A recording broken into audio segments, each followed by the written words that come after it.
Hello friends, Radhe Radhe. Welcome to my new blog. कैसे हैं आप लोग? उम्मीद करती हूँ आप सब लोग अच्छे होंगे और आपकी पढ़ाई भी अच्छी चल रही होगी। तो फ्रेंड्स, आज है संडे। तो संडे वाले दिन मेरा टारगेट रहता है रिवीजन करना, सीसेट की क्लास वगैरह देखना। तो आज मैंने सबसे पहले सोचा है कि मैं आंसर राइटिंग करूँगी। अगर आप मेरे चैनल पर नए हो तो प्लीज़ मेरी वीडियो को लाइक करें और चैनल को सब्सक्राइब करें, क्योंकि मैं यूपीएससी से रिलेटेड वीडियो बनाती हूँ। आपको मोटिवेशन बढ़ेगा और मेरे वीडियो से, मेरे ब्लॉग से कुछ आपको सीखने को ही मिलेगा। तो चलो अब हम बढ़ते हैं आगे। सबसे पहले आप पूजा ख़त्म कर लें, उसके बाद हम आगे का टारगेट सेट करेंगे।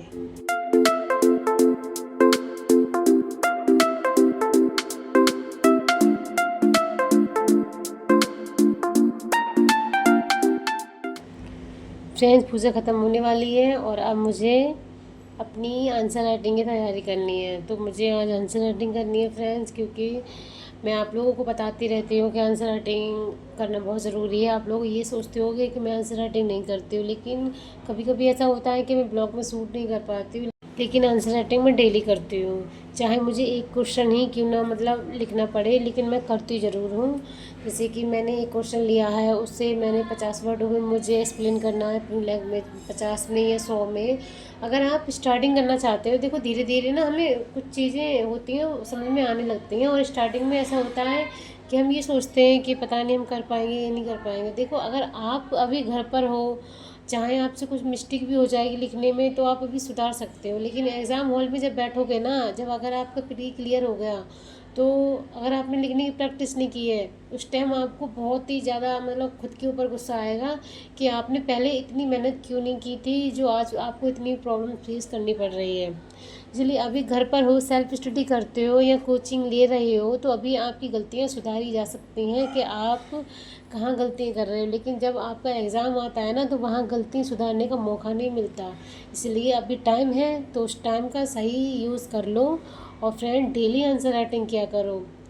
मैं ये बात कई बार बोल चुकी हूँ, लेकिन आज फिर से आपको बता रही हूँ। इस एग्ज़ाम को क्लियर करने का जो 2 मंत्र अगर किसी से पूछें, ये वाला जो मंत्र है ना, वो सारे टीचर्स और सारे टॉपर सजेस्ट करते हैं कि आपको डेली आंसर राइटिंग और रिवीजन करना ही चाहिए। क्योंकि अगर हम नया नया पढ़ेंगे ना, तो हमारे पास रिवीजन करने का टाइम नहीं होगा। और जब बहुत सारा आपके पास स्टॉक हो जाएगा, नोट्स बनाना, ये सारी चीज़ें स्टॉक हो जाएंगी ना, तो आप कहोगे कहाँ से आप स्टार्ट करोगे रिवीजन करना। इसलिए वीकली में या 2-3 दिन तो आपको ऐसे निकालने चाहिए महीने में, कि आपको सिर्फ रिवीजन नहीं करना है उस दिन। तो मेरा तो ये रहता है कि मैं हर संडे रिवीजन करती हूँ अपना, और मुझे अच्छा भी लगता है। मैं ये सोचती हूँ रिवीजन करने से बहुत ज़्यादा फ़ायदे होते हैं, और आप उन सारे फ़ायदों के बारे में अच्छे से जानते हो। तो फ्रेंड्स, बैठे क्यों हो, करो। देखो, अगर आपने ये सोचा है ना कि आपको यूपीएससी क्लियर करना है 2025 में, फर्स्ट अटैम्प्ट में, आप ये सोचते हो कि आपको फर्स्ट अटैम्प्ट में निकल जाए, तो मेहनत तो थोड़ा दुगना करना पड़ेगा। आपको मेहनत दुगनी करनी पड़ेगी। ये नहीं है कि देखो कि हम बैठे बैठे सोच रहे हैं कि अरे हमारे मैं कर सकता हूँ। इतना अंदर से अहंकार लेके मत आओ कि आपका हो जाएगा। अब ये सोचो, अगर आपने अच्छी से मेहनत की है ना, तो आपका एग्ज़ाम क्लियर करने से कोई नहीं रोक सकता। बस आप थोड़ा मेहनत पे ध्यान दो कि आपका जो आपकी पढ़ाई है वो किस डायरेक्शन में जा रही है, सही कर रहे हैं या नहीं कर रहे हैं, ये भी जानना बहुत ज़रूरी है। और आप सेल्फ स्टडी करते हो, कोई आपको गाइड करने वाला नहीं है, तो मैं तो ये कहूँगी, देखो यूट्यूब पर तो हर वीडियो आती है, हर तरीके की मोटिवेशन वीडियो है, पढ़ाई लिखाई से रिलेटिव है। यूपीएससी की जो टोटल एनसीईआरटी है ना, हिस्ट्री, पॉलिटी, यहाँ तक कि एथिक्स वगैरह जो भी है, वो सब कुछ यूट्यूब पे दिया हुआ है। लेकिन आपके पास अगर टाइम है तो इन वीडियो को देखो, और आप अपने अंदर ये झांको कि आप कहाँ गलतियाँ कर रहे हो। देखो, हम चाहे कितनी भी बार स्टडी कर लें बुक्स से, एनसीईआरटी से, लेकिन कुछ कॉन्सेप्ट ऐसे होते हैं जो हमें समझ में नहीं आते हैं, और हम उसे छोड़ भी देते हैं। लेकिन जब यही क्लासें, अगर हम जैसे कि ज्योग्राफी की ले लो, अगर आप मधुकर सर की क्लासें देखेंगे ना एनसीईआरटी की, तो आपको ऐसा लगेगा कि अगर आपका ऑप्शनल है हिंदी, तो अब ये सोचोगे नहीं, अब तो मैं ज्योग्राफी ही लूँगा। वो इतने अच्छे से बारीकी से लाइन बाई लाइन पढ़ाते हैं, तो बहुत अच्छे से समझ में आता है। लेकिन आज मैं जो हिस्ट्री की क्लास ले रही हूँ फ्रेंड, और वो भी मधुकर सर से। सर ने इससे पहले कभी मतलब हिस्ट्री नहीं पढ़ाई थी, लेकिन वो शायद फर्स्ट टाइम पढ़ा रहे हैं, लेकिन फिर भी अच्छा पढ़ा रहे हैं।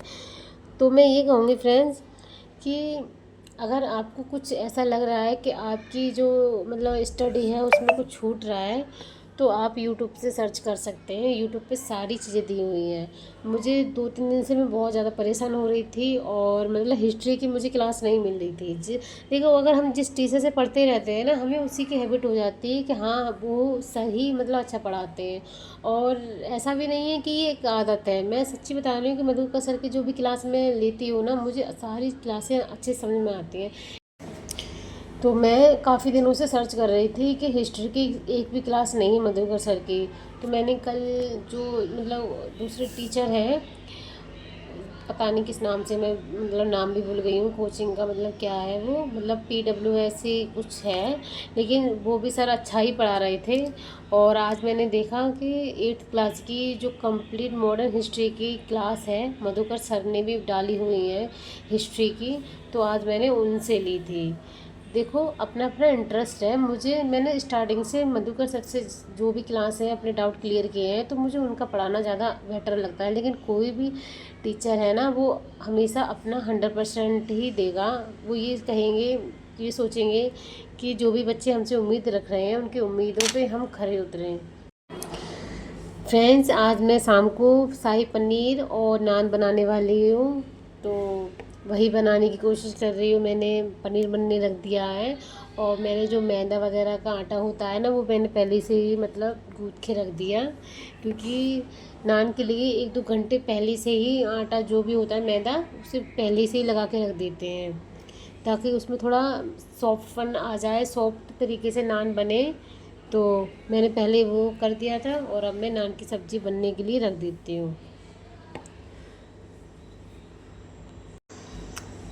फ्रेंड्स, आपसे मैं बस एक ही रिक्वेस्ट करूँगी कि देखो, आप चाहें कितना भी काम कर लो, घर का काम सब लोग करते हैं, और जो मिडिल क्लास फैमिली से बिलोंग करते हैं ऑब्वियसली वो तो करते ही करते हैं।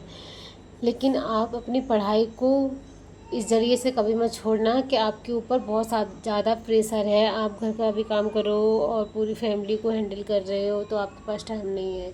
अगर आज आपने अपनी किताबों से मुंह मोड़ लिया ना, तो आगे आप कभी पछताने के लिए भी आपको अगर टाइम मिला, तो फिर ये ऑप्शन नहीं मिलेगा। इसलिए ज़िंदगी में बस एक बार ठान लो, जितनी कठिनाइयों से आप अपने सपनों को पूरा करेंगे ना, उतना ही आपको आगे चल के अच्छा फील होगा। जब आपसे कोई पूछेगा ना कि आपको इस जर्नी में क्या क्या मतलब प्रॉब्लम झेलनी पड़ी, तो जब आप अपने मुंह से बताओगे कि हाँ आप कैसे मैनेज करते थे घर का काम भी और फैमिली भी, तो आपको अपने ऊपर प्राउड फील होगा।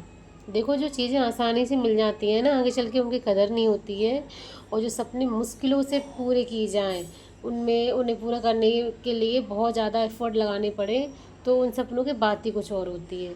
जब लोग आपकी जैसा बनने के लिए अपने बच्चों को मतलब ये कहेंगे ना कि इसके तरीके से तुम्हें बनना है, तो आपको खुद अच्छा फील होगा। तो मैं यही कहूँगी, हल्का फुल्का तो काम सभी करते हैं देखो, और जो मैरिड हैं उनको उनके ऊपर थोड़ा सा ज़्यादा प्रेशर हो जाता है, लेकिन आप काम को मैनेज करें। ओके फ्रेंड्स, अब हम मिलते हैं कल अपने नेक्स्ट ब्लॉग में। Take care, bye bye, good night, sweet dream.